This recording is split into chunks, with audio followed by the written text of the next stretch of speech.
Good morning, ladies and gentlemen. Thank you for joining me today. Today we are going to introduce this module of social and behavioral health in public health, and we are going to interest ourselves in the factors that affect health, the social determinants of health. We are going to look at the how behavior affects health, how politics affect health, how health systems also affect health, and not just medical care. So there are a couple of slides here, so we might use quite a bit of speed, but I would like us to gain one or two things from this session. Yeah, so thank you so much for joining me again, and let's start with if understanding why social and behavioral health in public health is important. So you realize that social and behavioral health is a critical component of public health that focuses on those social, cultural, economic, and behavioral factors on health outcomes. So all these factors that affect health outcomes are considered in this module, and we are not focusing just on medical care, but other things that shape uh, the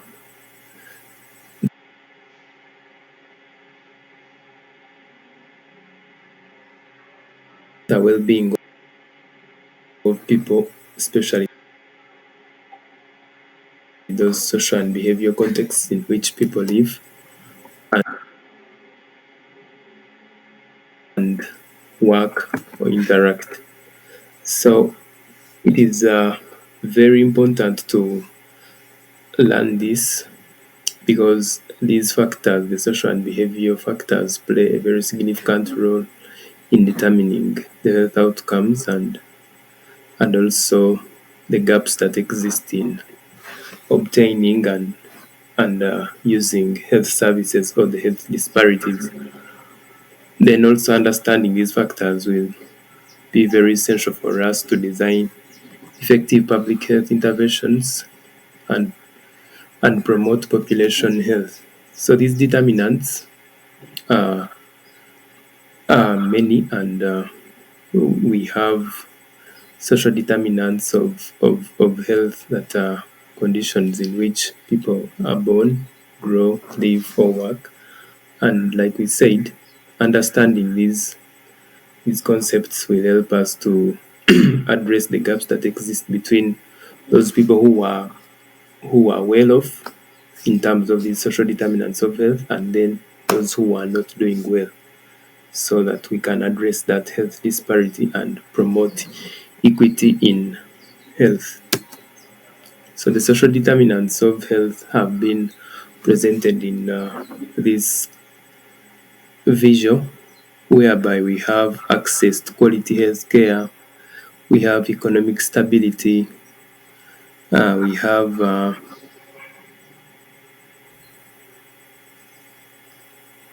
neighborhood and physical environment, we have education, we have food quality and stability, and then community and social contact. So we shall understand each of these as we go on.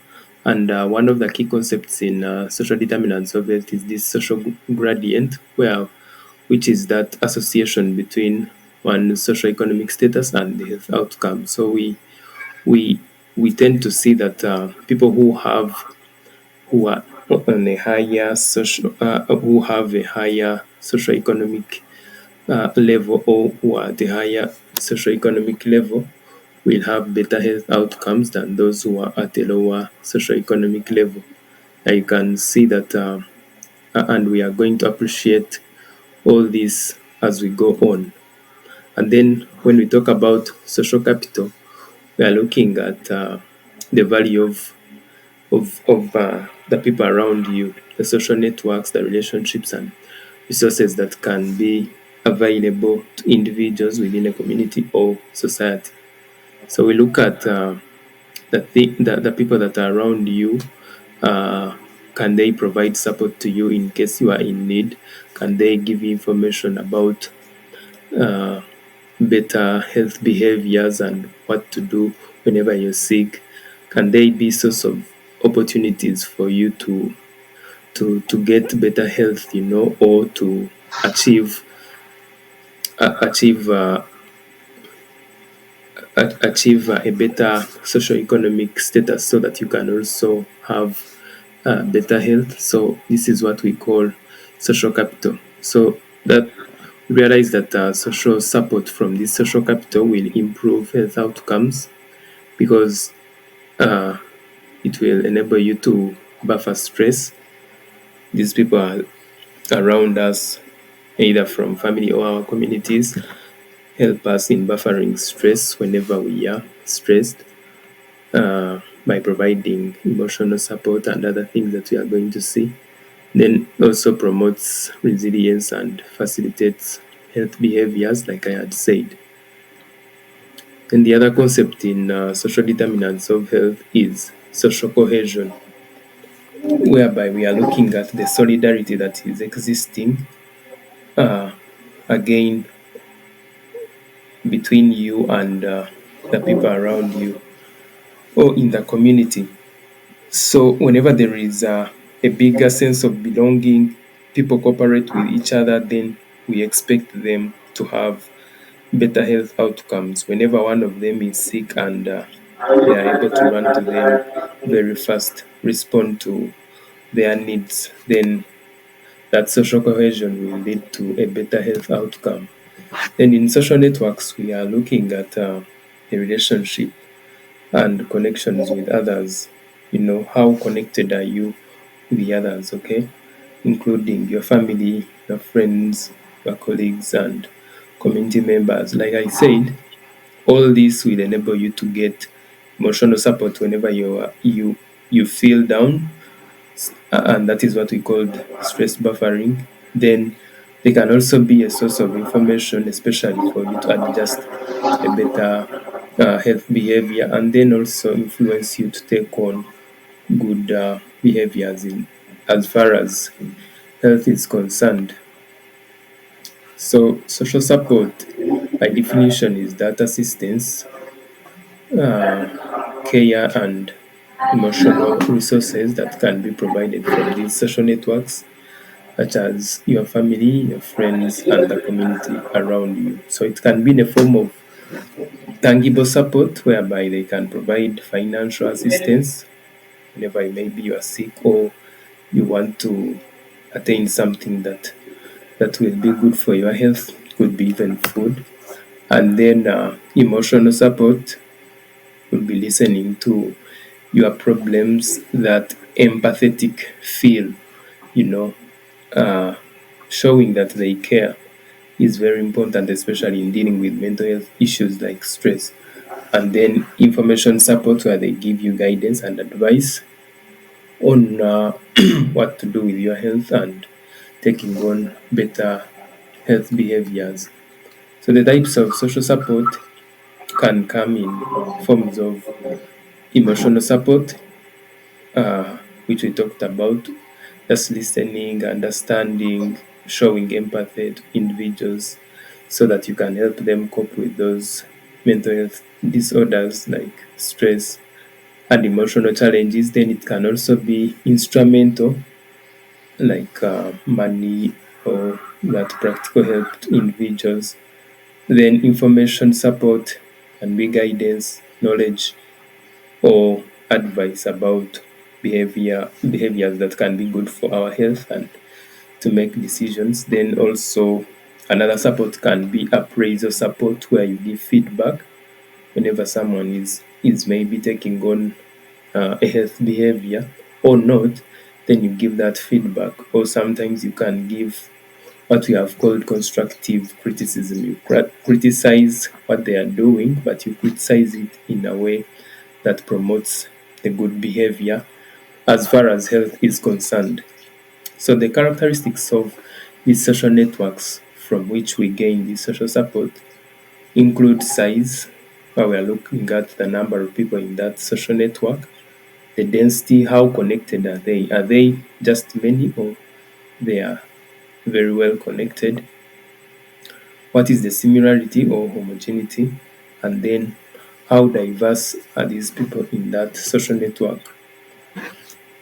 So this social support that we get from these social networks influences health behaviors in many ways, and one of them is that there is social influence where one can observe and model or pick a leaf or copy a good behavior from the others in that social network, in case that behavior is good or is giving them a good outcome.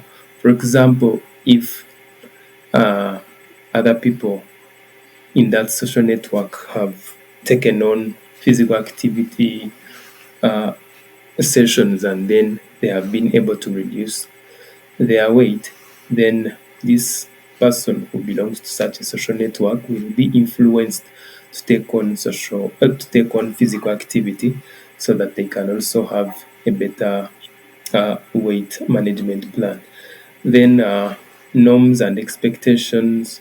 Uh, what is what is the expectation, or what is the normal thing in this social network? Okay, because these will also influence our health behaviors. Because if you belong to a community or a social network in which they do not smoke, in which they do not drink alcohol, you're not going to do that. Okay, and you can see that especially now, like in those Muslim communities. So they are able to influence your health behavior in that way. Then social control is more of accountability, monitoring, especially when you have taken on a healthy behavior, and then there could be chances of relapsing to your unhealthy behavior. So that's where this social support comes in, and in this context of social control, they monitor, accountable to each and every member of that social network, so that they take on and maintain those health behaviors. Then we have social comparison, where you're able to compare what you are doing with the others in the social network, and see and evaluate whether the behavior you are taking on is the best. Okay, if it's not, you're able to adjust accordingly. Then access to resources, like we said earlier, from our social networks, we can get these resources in terms of information or tangible resources like money, and then sometimes you can also get opportunities that support and enable these health behaviors. Then stress buffering is more of that emotional support that we get from these social networks. Yeah, so that is all about the social support in terms of determining our health outcomes. So next we are looking at neighborhood characteristics. How does your neighborhood determine whether you are going to fall sick or not? Okay, how does it determine on whether you access good or poor quality health services? So we can appreciate that in neighborhood characteristics we have a couple of things that we need to know, and one of them is the built environment, where we are looking at the physical attributes of the neighborhood. We are looking at things like leisure parks, where people can go to to to have those moments with themselves, to reflect on their lives, to also connect with others, and promote that social cohesion, and also gain some social capital. Then we have sidewalks, which promote physical activity, where people can walk without fear of being knocked by the motorists. And then bike lanes, where people can use their bikes, can cycle their bikes without also being uh, at risk of being knocked. So now you can already appreciate that from this built environment, we are able to gain some of the aspects that promote our health. Okay, if you have access to healthy food options in your environment, if you have those bike lanes, then your health will be better than that person who lives in a neighborhood that doesn't have such things. Okay, because if someone is living in a place where there are no bike lanes, no sidewalks, their physical activity is at risk. Okay, they are at risk of not being physically active, and this could lead to these non-communicable diseases like those cardiovascular diseases and diabetes. Okay, and then safety. We look at how do you how safe is the neighborhood in which you are living in. Are there many is there a high crime rate in that neighborhood or violence? And that can of course lead to a lot of tension, a lot of anxiety, because at any time you feel like your life is at risk. So that will also not be a good neighborhood. Then social environment. In your neighborhood, are people supporting you? Are your neighbors uh, able to support you whenever you're having a problem? Okay, what are the norms in the neighborhood? Because sometimes we copy, like we said, sometimes we model from what our neighbors are doing. Okay, so if the neighborhood is in such a way that it is a neighborhood of only drinkers, only drunkards, and so that could influence you to also become one, which will not be good for your health. Then the socio-economic status. What is the average income? Is poverty a thing in that neighborhood? How educated are people? Because all these influence the health outcomes. If people are poor, then they are less likely to access good health care. Okay, people who are less educated are also not less likely to have information about good health behaviors. Okay, access to health care. Is your neighborhood close to a healthcare facility, and is that care facility that is close offering good or quality health services?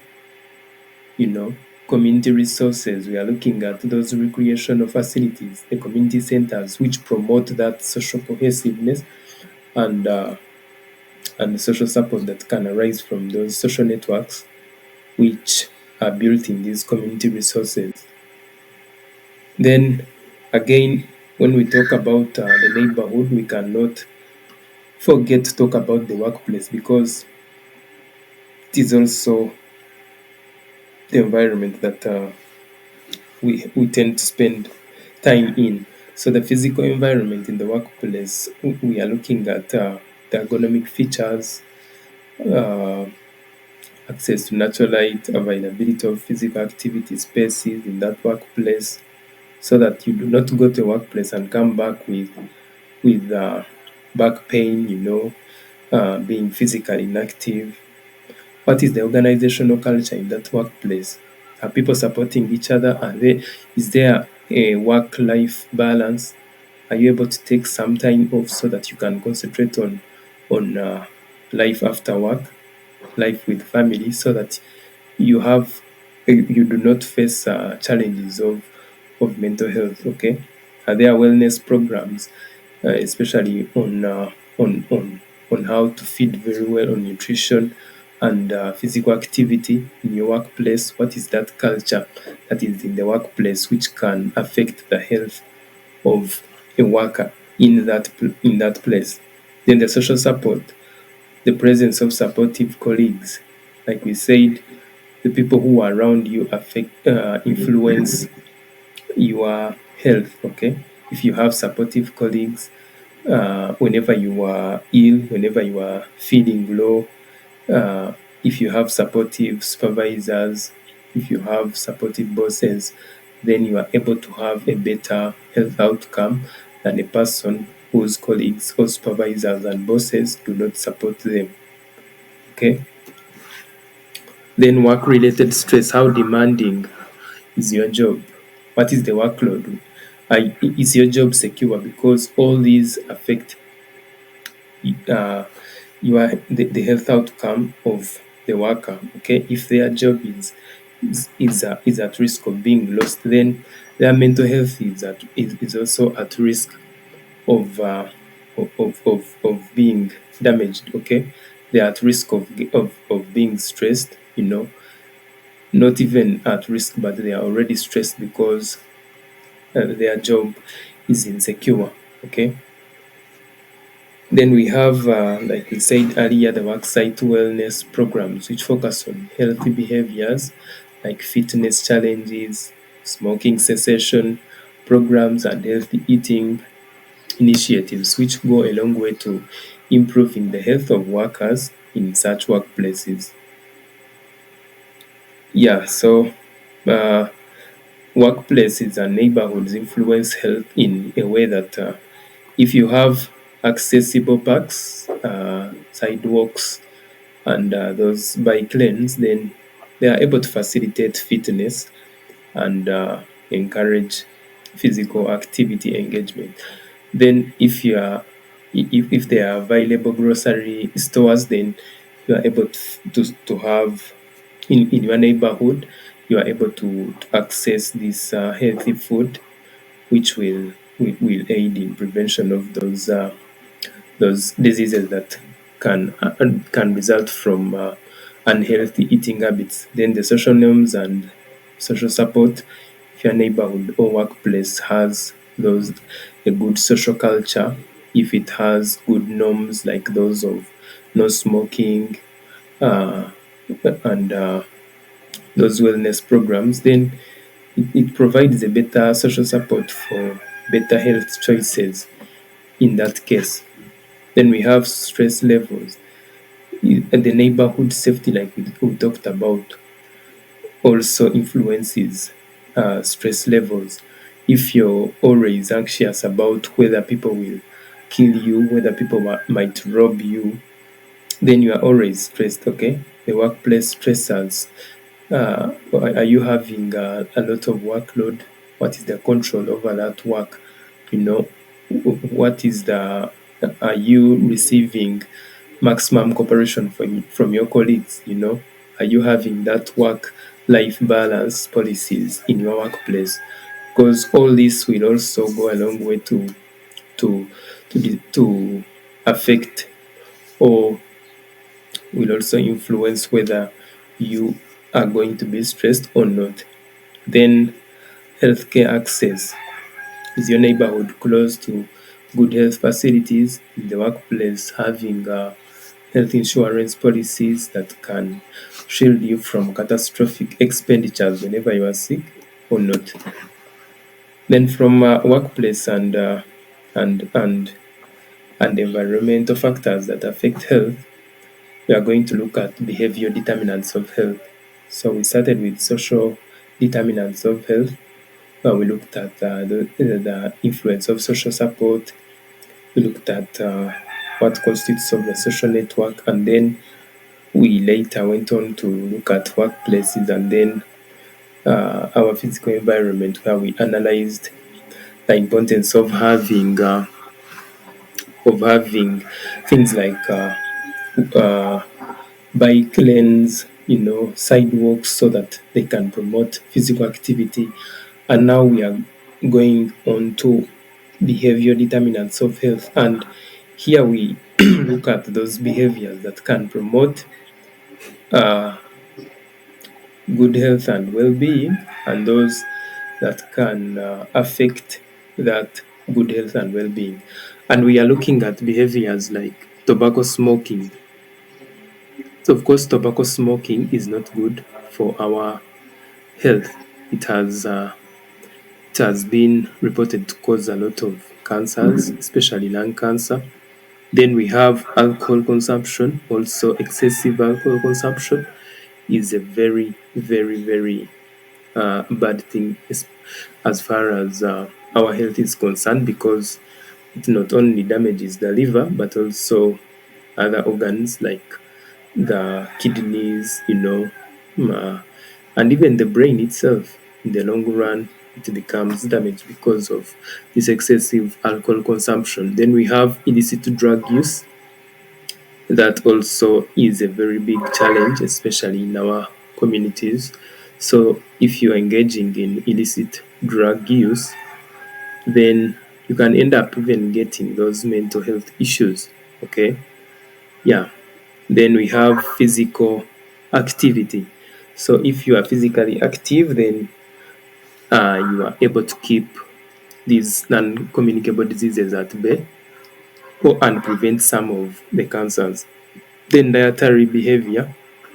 If you are eating uh, food that is recommended, and like we are going to see, then you are able to shield off these non-communicable diseases like that arise from obesity. Then we also have sexual behaviors. Good sexual behaviors promote good well-being, and those which are poor will also lead to sexually transmitted infections and diseases. Then we have vaccination status, especially for these infectious diseases, and even some cancers, by the way, like in HPV, and even hepatocellular carcinoma, or that is the liver cancer. So if you you're vaccinated against cervical cancer, then you're shielded from if you are vaccinated against this HPV, then you are shielded from cervical cancer.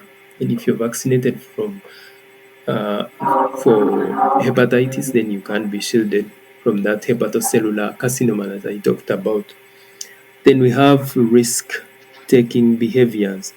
Yeah, those are also especially common in men who do very high risky jobs, and this could end up leading them into death, injuries, or sometimes leaving a very negative impact on their health, especially their mental health. So all these are behavior determinants of health, and we shall quickly summarize the effects of each. So if you're looking at engaging in physical activity, like we said, it will maintain a healthy weight and reduce risk of chronic diseases. So we can imagine chronic diseases like hypertension, diabetes mellitus, especially type 2, that arises from issues to do with obesity. So if you maintain a healthy weight due to this physical activity, then you are able to put this at bay, okay? Or you're able to reduce that risk. Then a healthy diet that is rich in fruits, vegetables, whole grains, lean proteins supports proper growth and development, and in the long run prevents diseases, especially those which would arise from obesity. Okay, yeah, those cardiovascular diseases like hypertension and diabetes mellitus type 2. Then we have smoking, like I said, which could increase the risk of various cancers, respiratory diseases like chronic obstructive pulmonary disease or COPD, and also other vascular disorders like stroke. You know, all those can arise from smoking. So it is always good to stop smoking, because it's not always easy, but there are programs and there is always a criteria that can be used to stop this smoking. Then excessive alcohol consumption increases the risk of liver disease. Like I said, excessive alcohol consumption can lead to that hepatocellular disease and cardiovascular problems, mental health disorders, and of course accidents, especially when you drink and drive. Substance abuse, like mentioned earlier, is also a very negative health behavior which can lead to addiction, overdose, mental health disorders, and sometimes physical health complications. Then we have sexual behavior, which impacts on the health outcomes, including the risk of STIs, unplanned pregnancies, So it is better to always practice safe sex, use contraception to prevent those unplanned pregnancies, seek regular sexual health checkups so that you can always shield your partner from these sexually transmitted infections in case you have them. Then adherence to prescribed medications is also very critical in managing chronic conditions, and because non-adherence leads to poor health outcomes and increased healthcare costs.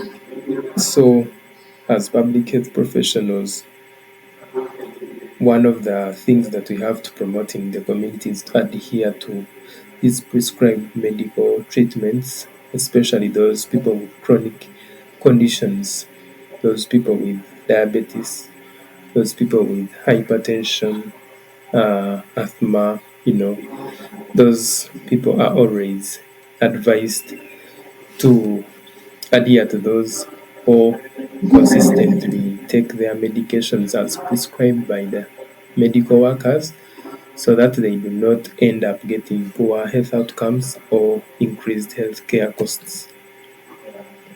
Then another good health behavior, like highlighted earlier, is engaging in regular health screenings and preventive measures like vaccinations and screening for cancer or chronic diseases. You shouldn't wait for a disease to reach its later stages, because in those later stages it is always hard to manage them.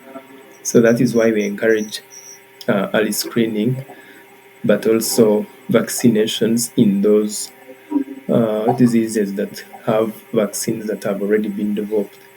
Then another important and very, very key health behavior is adequate sleep. It is vital for your overall health, but most importantly, uh, the mental health.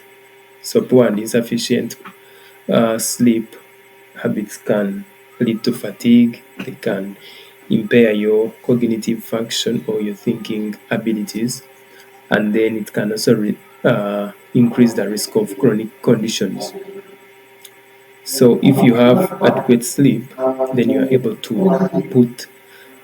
you're able to prevent some of these conditions: fatigue, impaired cognitive function, but also manage stress.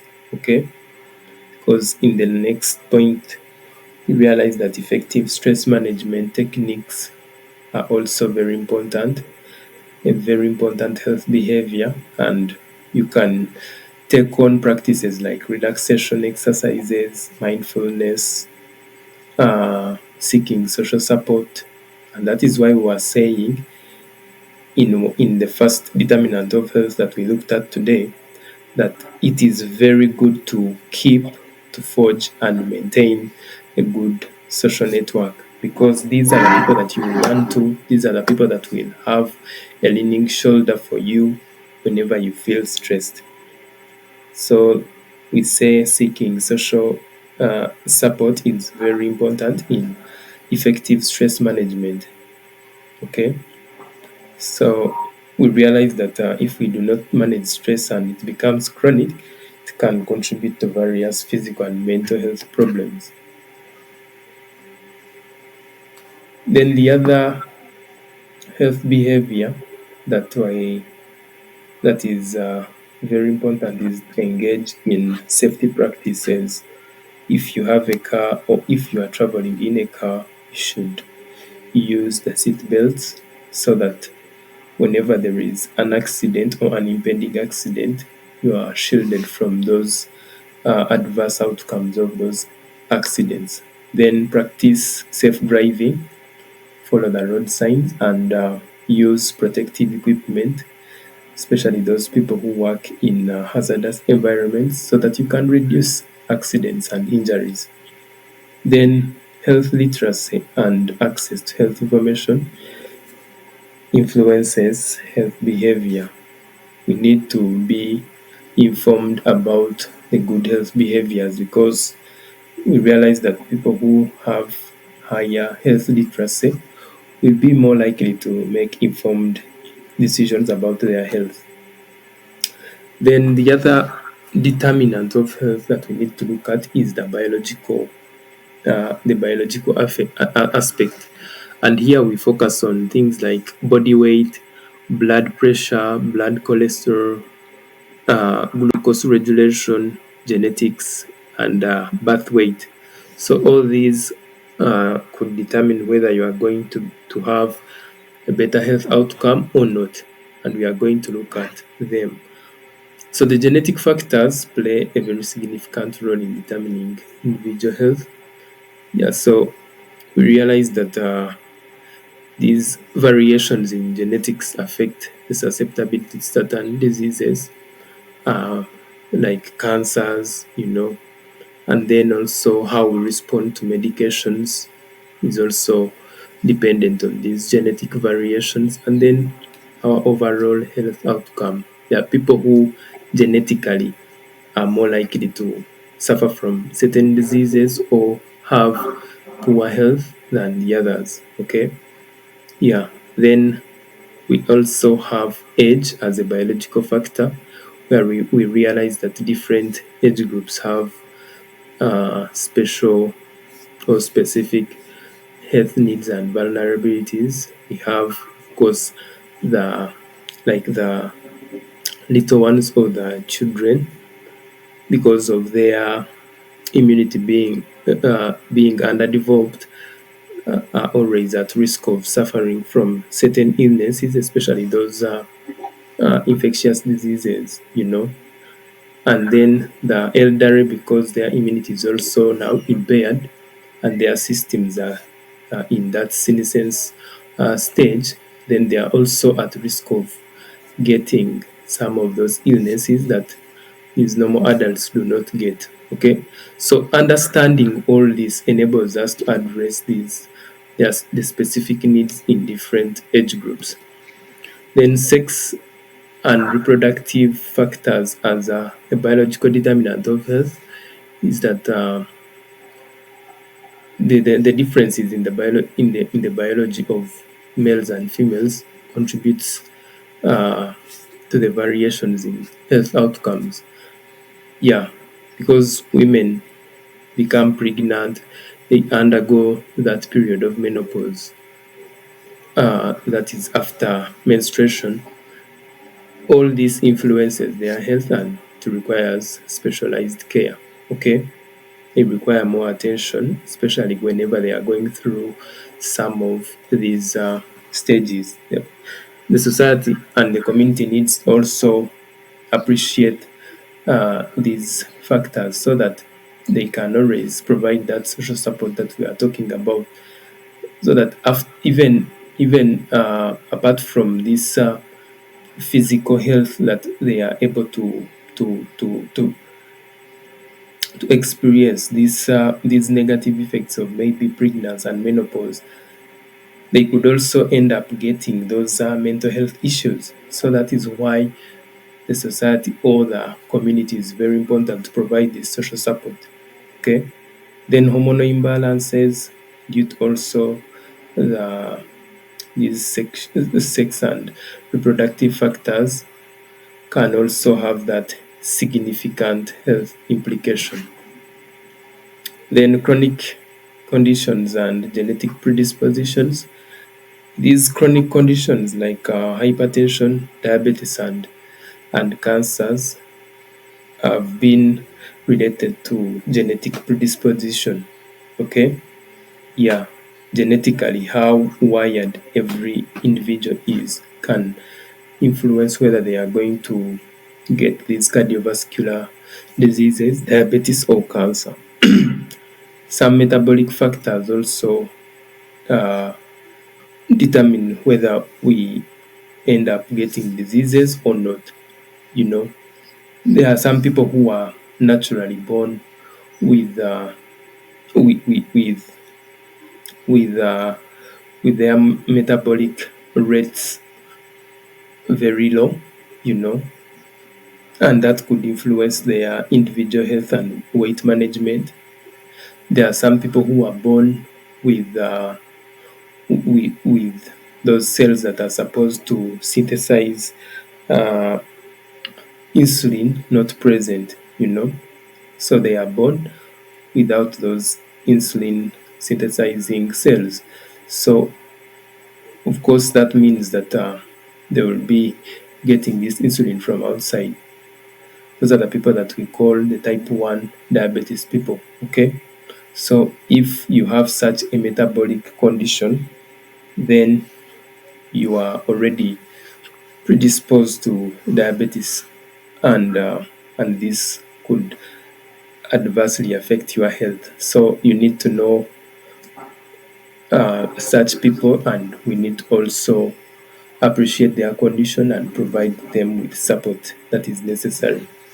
The neurological factors, we look at factors that affect the brain, cognition, and mental health, and even the spinal cord, because it is also part of the nervous system. So the disorders of that nervous system, like Alzheimer's disease, and can have biological origins and impact overall health. Okay. Also, some environmental influences like radiations can modify gene activity, or they can lead to mutations and potentially impact health outcomes. All right. So those were the biological factors. Now let us look at environmental factors. So when we are talking about environmental determinants of health, we look at the physical and the social environment. Okay. And in the physical environment, we are looking at the air quality, the water quality, housing conditions, and access to green spaces. Okay.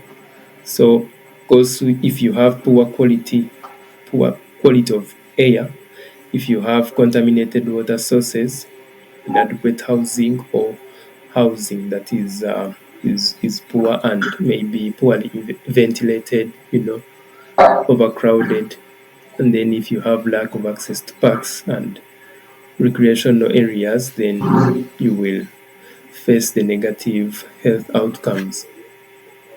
So air quality is always affected by things like pollution from industrial sources, vehicles, the emissions from vehicle exhausts, then indoor pollutants sometimes also leads to this poor air quality. And in the end, people who suffer from this poor air quality end up with respiratory problems, cardiovascular diseases, and other health issues. And in the long term, people suffer from lung cancer, asthma, and other respiratory conditions like COPD. So COPD is chronic obstructive pulmonary disease. Then water quality, realize that those who have access to better water quality uh, are less likely to suffer from uh, diseases like diarrhea, cholera, and hepatitis. And in contrast, those who do not have access to good water quality, or who have their water sources that are contaminated, then they are more likely to suffer from such diseases like cholera, diarrhea, typhoid, and hepatitis. Then in housing conditions, like we said, the poor housing conditions can include overcrowding, lack of ventilation, molds in those housing facilities, and these all contribute to poor health outcomes. Okay, and these housing conditions, which are poor, are associated with respiratory diseases, allergies, and mental issues. So the people who are living in such conditions are able to suffer from these diseases that we have seen, and those who have better housing conditions are shielded from the same. Then access to green spaces like parks, recreational areas is also very essential for physical activity, for us to practice mindfulness and those activities that promote mental health well-being and community engagement. It is always a good place for us to do this community engagement, for us to socialize. So if those green spaces are not present, then we can end up with sedentary lifestyles because we cannot do physical activity, stress, because our mental health well-being is not taken care of, and then reduced community cohesion because of lack of that community engagement. Then, so that was the physical environment. Now we look at the social environment, which includes the social support, which we had looked at earlier, community cohesion, and neighborhood safety. So people who have uh, good social support, who have better social support, in whose community there is that cohesiveness and live in a good neighborhood, have end up having better health outcomes, while those who do not have social support to lean to whenever they are stressed, those who live in communities where there is no cohesion, and those who live in neighborhoods which are not safe, end up suffering from those poor health outcomes. So, social support, to repeat, is that support that comes from family, friends, community networks, and is crucial for maintaining and promoting well being and resilience. Okay, so from these people, family, the friends, and community, we can always get emotional support whenever we feel low, can get assistance during times of need, and access to resources, especially information to promote health. Then, community cohesion as an aspect of the social environment looks at that strength and connectedness of the the community, the trust, the mutual support in that community. So, like we said earlier, communities with high levels of cohesion tend to have better health outcomes for the members in that community. Then, as stipulated also earlier, neighborhoods which have high crime rates, violence, and lack security can lead to stress, anxiety, and limited opportunities for physical activity. Yeah, so apart from the physical environment, where we looked at the air quality and the water quality, then also apart from the social environment, where we've seen about the social support and social cohesion, we also have this built environment, which includes infrastructure, transportation systems, and land use patterns. So, well built environments, like we had said, promote physical activity because they provide for bike lanes where people can cycle their bikes without fear of being knocked by cars. Then people can also walk in those walking lanes easily and without that fear of being knocked. Then they also promote accessibility because of those buildings being put in place according to plan, and then social interaction because of those parks being present and supporting better health outcomes. Then in the occupational environment, as the name suggests, we are looking at the environment in the workplace. Okay, we are looking at things that can impact negatively in your environment or those that can impact positively in your environment. So if an environment has occupational hazards, job stress, exposure to toxins, then obviously an individual in such environment will be at a higher risk of having poor health outcomes. But if you are in an environment which even it has those occupational hazards, you have personal protective equipment, the stress is there, but it is well managed. You have that work life balance, and even the exposure to these toxins has been reduced due to rotations and those administrative measures, then you are able to have a better health outcome. Then the other thing that we can talk about as far as environmental determinants of health is climate change. It is a novel determinant, but it is something that we cannot leave out. So the climate change and its associated impacts like extreme weather events, rising temperatures, uh, droughts, floods, disease patterns, they have obvious, significant health implications. Okay, because illnesses that are related to heat rising increase, vector-borne diseases due to flooding also increase.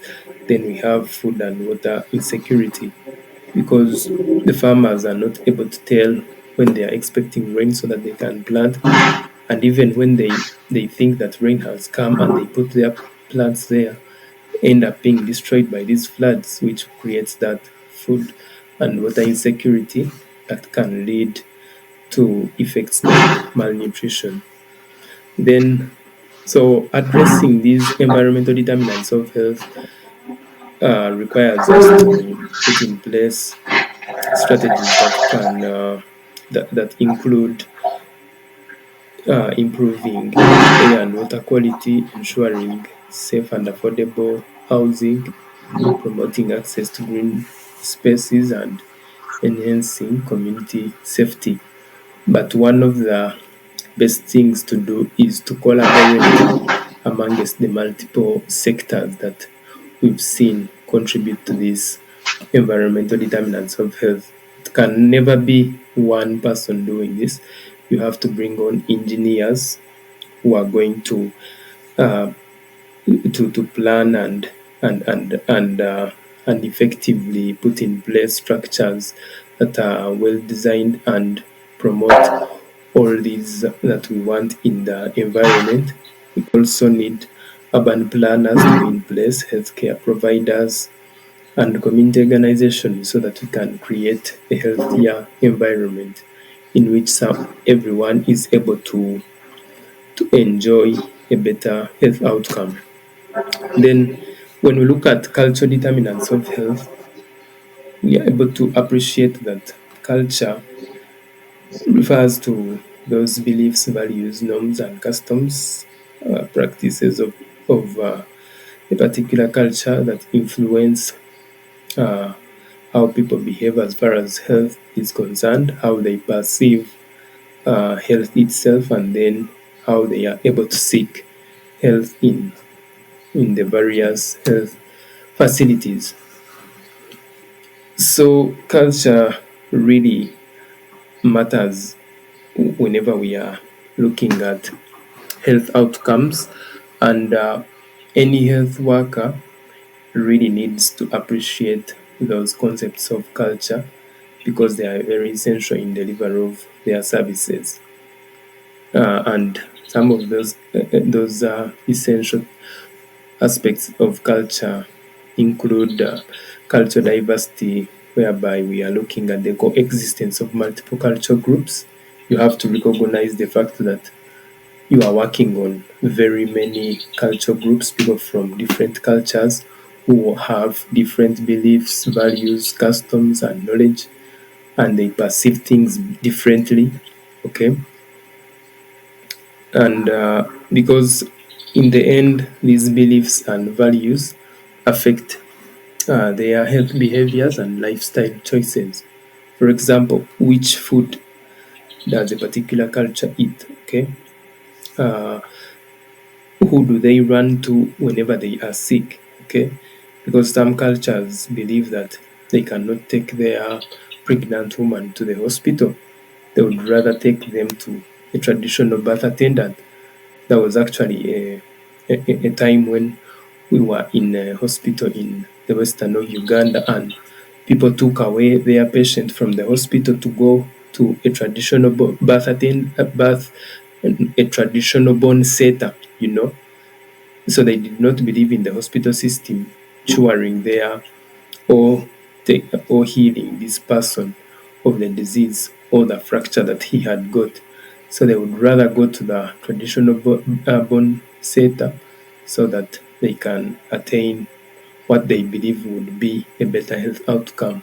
So all this should be at the back of the mind of any health practitioner, any public health profession, so that you can appreciate where people are coming from as far as their beliefs, their attitudes, their values are concerned. So these factors really play a significant role in individual health seeking behaviors, and they they influence the belief about what causes a disease. For example, the trust in healthcare providers, like I said in that story, and then the preference for either the traditional or Western medicine, because some people believe that the traditional medicine works faster than this Western medicine, or this the one that is present in the hospitals. You know, so you have to be having all this knowledge at the back of your mind whenever you are working on anyone from the community or dealing with any uh, community member. Then another aspect of culture environment is, or the cultural determinants of health, is language and communication. So language is a very important integral part of culture and impacts how healthcare communication takes place. And we realize that language barriers hinder effective communication between those that are providing healthcare and those that are receiving it. Then also there exists health gaps or gaps in accessing health due to these cultural determinants, because there are people who are marginalized culturally. There are those cultures who do not have maybe many members in society, and they face this marginalization, and sometimes they feel shy to even uh, get health care. Okay, to receive health care from these hospitals is hard for them. They have that low esteem. So these marginalized or minority populations and cultures should always be taken into considerations in case of any health intervention. They should never be left behind because they ha- because of that existing disparity or marginalization.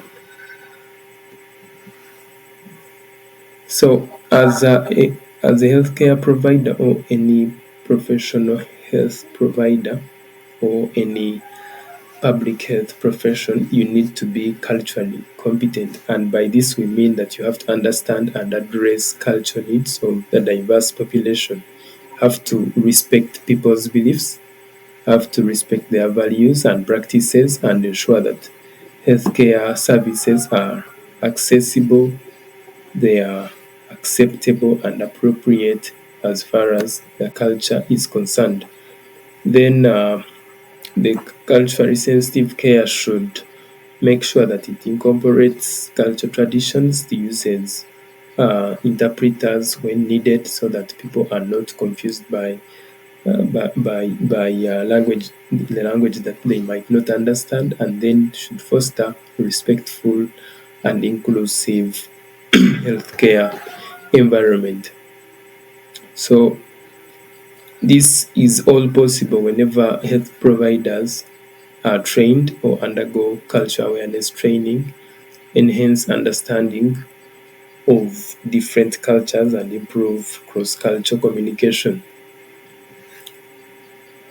Yeah, so culture that sometimes does not come alone, but it is combined with other things like race, ethnicity, gender, socioeconomic status, and these all shape someone's experience, someone's belief, and someone's norms as far as practicing the good health behaviors are concerned.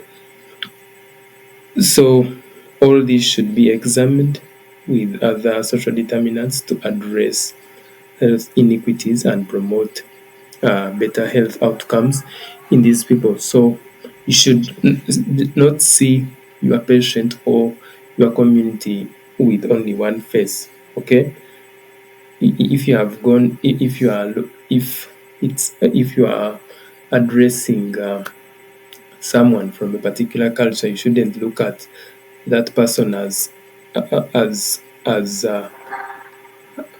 just that person from that culture, but there are other things that could influence that.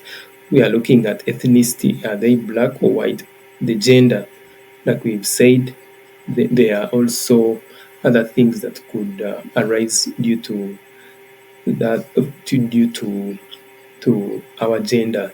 Their socioeconomic status. So all these should be factored in so as to deliver a holistic kind of healthcare to any person that we are interfacing with and we are promoting or practicing healthcare delivery. So engaging communities after appreciating their cultural diversity is very essential in addressing these cultural determinants. We need to collaborate with community leaders because these are the people that have the trust from the community. Okay, the community members trust these community leaders. So if you collaborate with them, then you are able to enter the community and effectively implement your health promotion activities. Then organizations that work in the community also should be collaborated with. The culture brokers, those people who get you to the community, also enable you to ensure that your programs are culturally appropriate. Then health literacy, we need to assess, we need to know that the health education material should be culturally tailored. It should make it should make sense in the culture of the community in which this health education program is being taken. Okay, so it should be in a language that they can understand. Uh, it should be made with materials that they can resonate with. It should also be in the context that they can really appreciate and is not so alien to them, so that then they can really take on the message that is coming from such health education materials. So, yeah, for us to deal with these cultural determinants of health, we emphasize the importance of respecting and valuing cultural diversity, knowing that people come from different cultures, and then making sure that we are always respectful and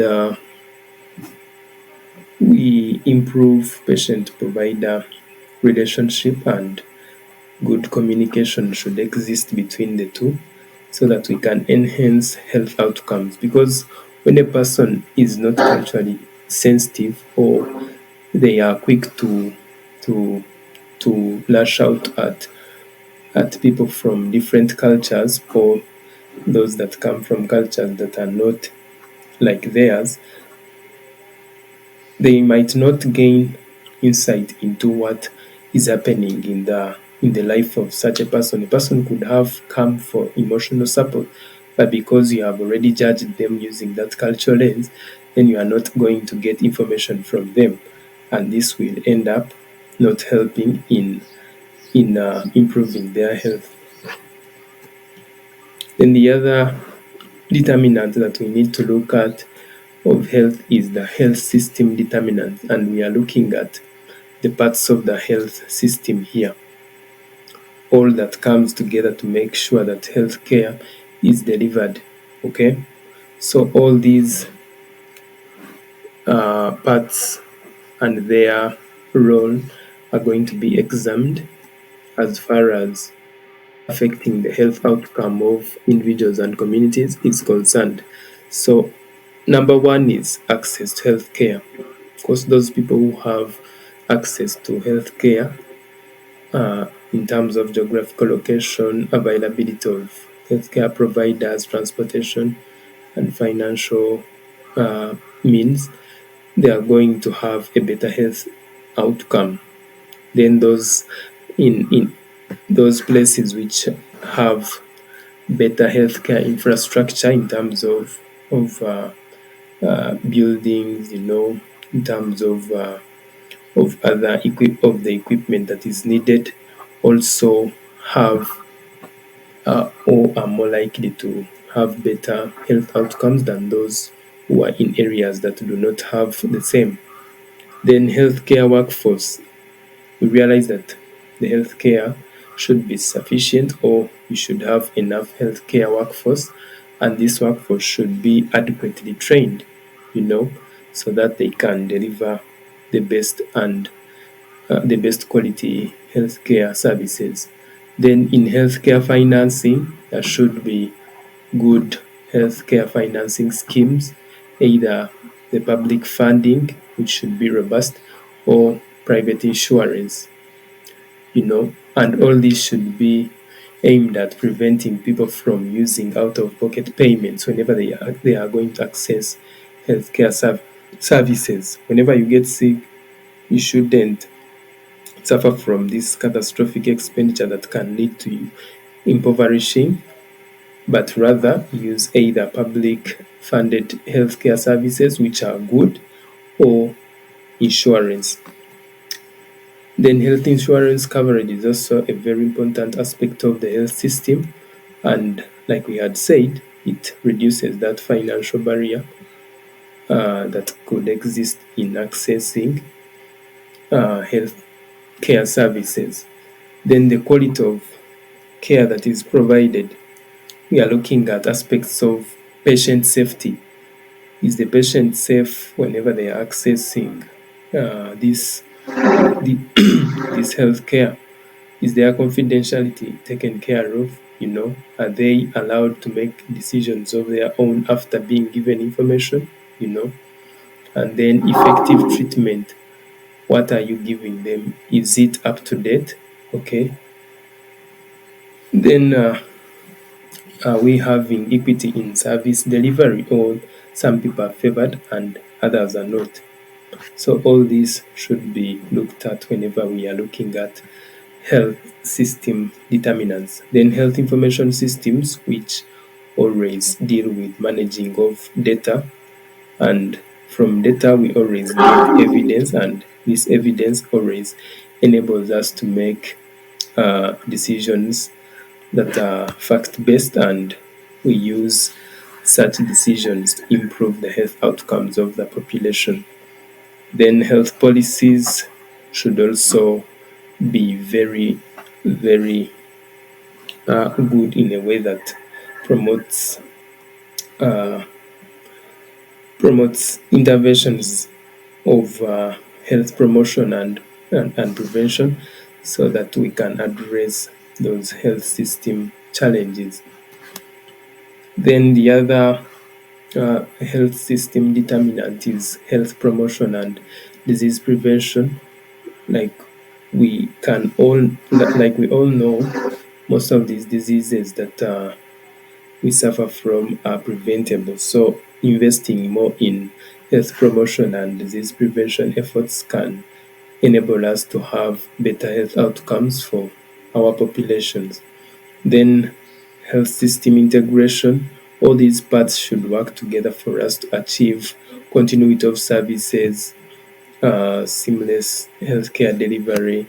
Finance should not be alienated from this health promotion and prevention. Policy should also work together with these. They should be informed by the information that is got from these health information systems, so that synchrony, that kind of collaboration and coordination will enable us to achieve this seamless care delivery, continuity of services, sustainability of the projects in healthcare, and then efficient use of resources, and we shall end up avoiding wastage.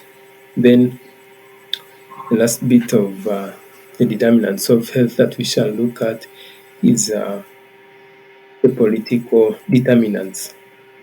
Yeah, so the political determinants here, we look at the influence of political systems, we look at policies and government structures and how they influence health care services. Okay, we look at the fact that political decisions, policies, and regulations directly impact health outcomes and access to healthcare. Policies related to how the healthcare system is funded, the insurance coverage, uh, health infrastructure, all these end up affecting the availability and quality of healthcare services. And cannot talk about politics without talking about the inequalities that can occur whenever these politics are not played right. Okay, yeah, so you realize that these governments play a very critical role in designing and implementing policies which are related to prevention and health promotion and public health infrastructure, and they should do this in a way that promotes this health equality. Okay, marginalized communities and individuals should be brought on board, should take part in the development and implementation process of these public health initiatives, so that the interventions that are put in place or the policies that are designed are inclusive in nature and are able to promote this health equity. Then the political decisions also impact on the distribution of healthcare facilities. Okay, yeah, we realize that some politicians tend to favor uh, maybe people from their regions, and they could concentrate healthcare facilities in such regions, and this means that other regions might end up not benefiting from the healthcare facility distribution. Okay, so we encourage that, since we know that politics determine or have a huge uh, say on health outcomes, they should be made in these decisions of politics should be made in a way that takes into consideration of all the people that could gain from these healthcare facilities without having to discriminate. Uh, the healthcare workforce should also be distributed equitably. Medical technology should also be distributed in an equitable manner, and the pharmaceutical policy should be favorable, so that they are got in terms of how the drugs are got in terms of, or depending on the need. Okay, then health advocacy and mobilization. We realize that political determinants influence power dynamics and opportunities for health advocacy and mobilization. So the ability of individuals, communities, and organizations to influence policy decisions and advocate for health priorities is influenced by the political climate. Okay, yeah.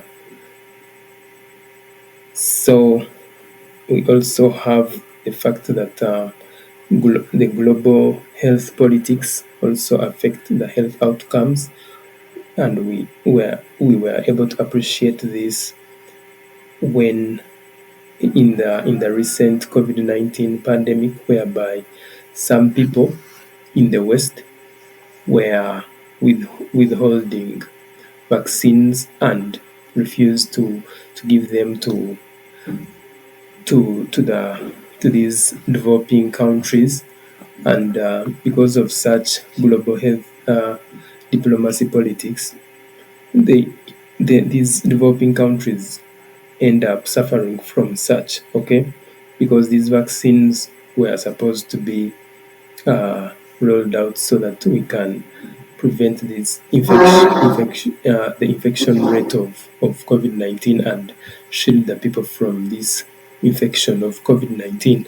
But because of that global health, that those political dynamics, then we had some politicians saying that they should actually buy, and yet we know that these developing countries sometimes are not financially able.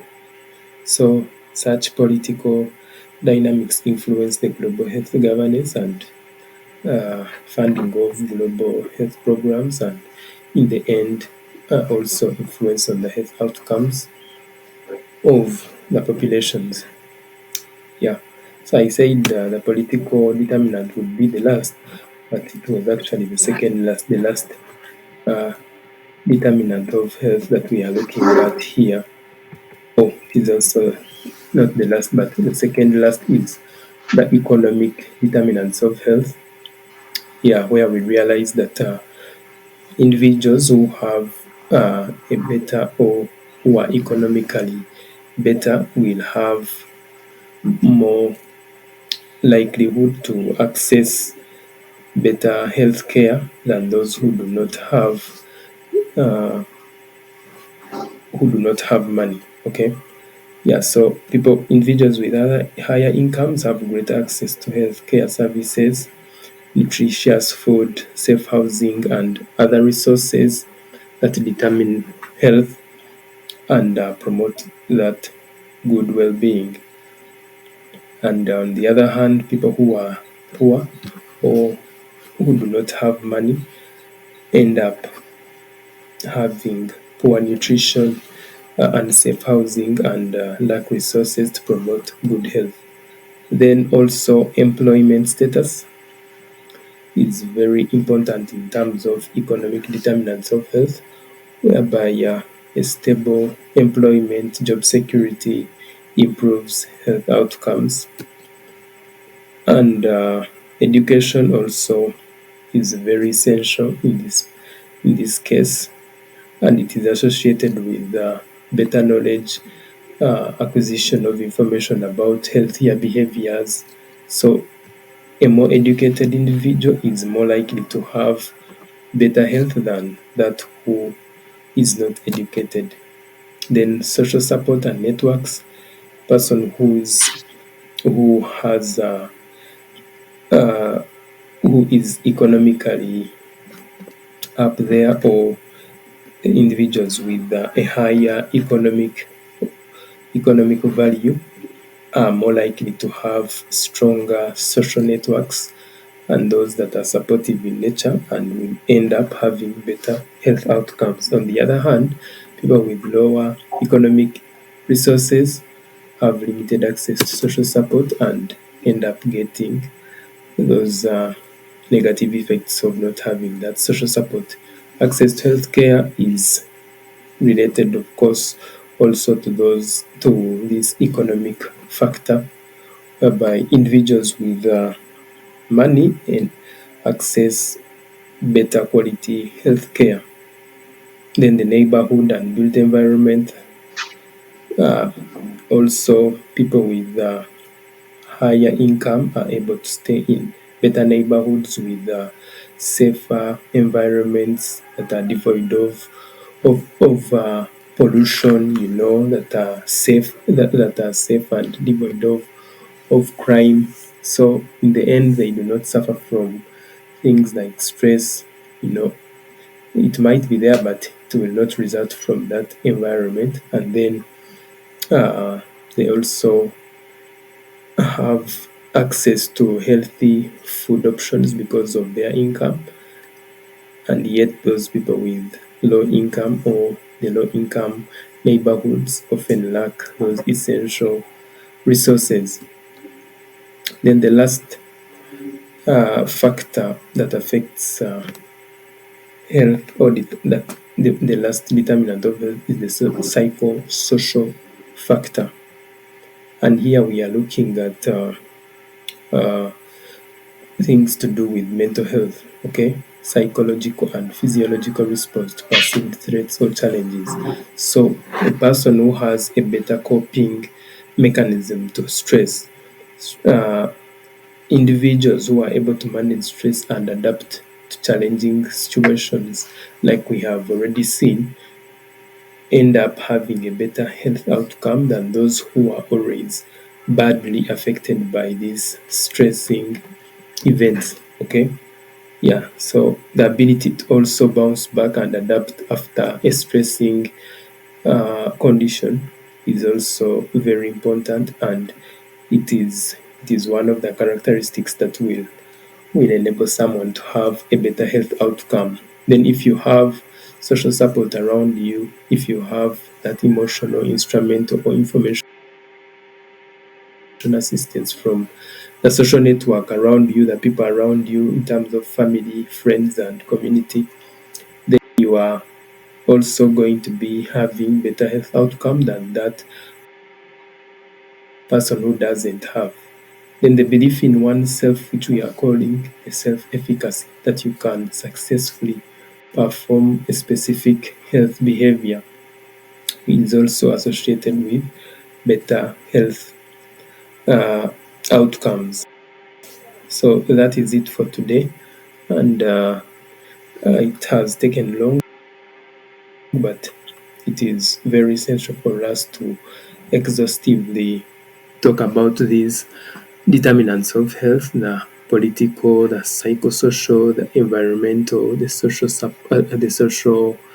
factors, and all the other factors that we looked at, which, when manipulated very well by by us, the healthcare professionals, we can be able to manage the health of individuals and communities out there, and make sure that we put in place interventions that are inclusive in nature, that promote health equity, and end up causing or promoting healthcare or health for all in our communities and populations. So thank you so much again, and have a good day.